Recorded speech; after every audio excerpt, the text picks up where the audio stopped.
नमस्कार मित्रांनो, मी विजय वैद्य, एक फायनान्शियल डिस्ट्रीब्युटर. आजच्या Q&A मध्ये तुम्हा सगळ्यांचं स्वागत आहे. सर, मी एक युवा आहे, तर माझ्यासाठी योग्य गुंतवणूक कोणती असेल? मित्रा, गुंतवणुकीचे प्रकार तर खूप आहेत, पण तुझं वय पाहता, तुझं उद्दिष्ट आणि तुझं भविष्याचं जे प्लॅनिंग आहे याचा विचार करता तुला म्युच्युअल फंड ही उत्तम पर्याय आहे. सर, मला SIP मध्ये गुंतवणूक केली पाहिजे किंवा एक लमसम अमाऊंट मध्ये गुंतवणूक केली पाहिजे? दोन्ही पर्याय उत्तम आहेत.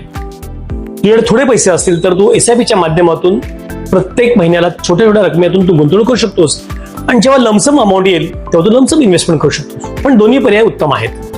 आणि म्युच्युअल फंड हे माझ्यासाठी योग्य आहे का?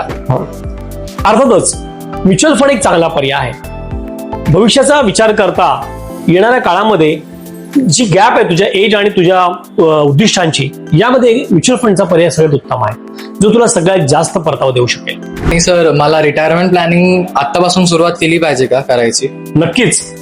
जेवढा कमी वयामध्ये तू रिटायरमेंट प्लॅनिंगला सुरुवात करशील तेवढा जास्त कॉर्पस तुला रिटायरमेंट नंतर मिळेल. आणि हेल्थ इन्शुरन्स आणि लाईफ इन्शुरन्स हा एक किती इम्पॉर्टंट आहे माझ्यासाठी? मित्रा, या दोन्ही गोष्टी खूप महत्वाच्या आहेत. किंबहुना फायनान्शियल प्लॅनिंगची सुरुवात ह्याच गोष्टींपासून होते. एक म्हणजे हेल्थ इन्शुरन्स हवाय, टर्म इन्शुरन्स हवाय, आणि इन्व्हेस्टमेंटसाठी म्युच्युअल फंड हा उत्तम पर्याय आहे. तर मित्रांनो, आजचा Q&A इथे संपलेला आहे. पण तुम्हाला काही प्रश्न पडले असल्यास जरूर मला संपर्क करा. कमेंटमध्ये तुमचे प्रश्न लिहा, आम्ही त्याची उत्तर देऊ. धन्यवाद.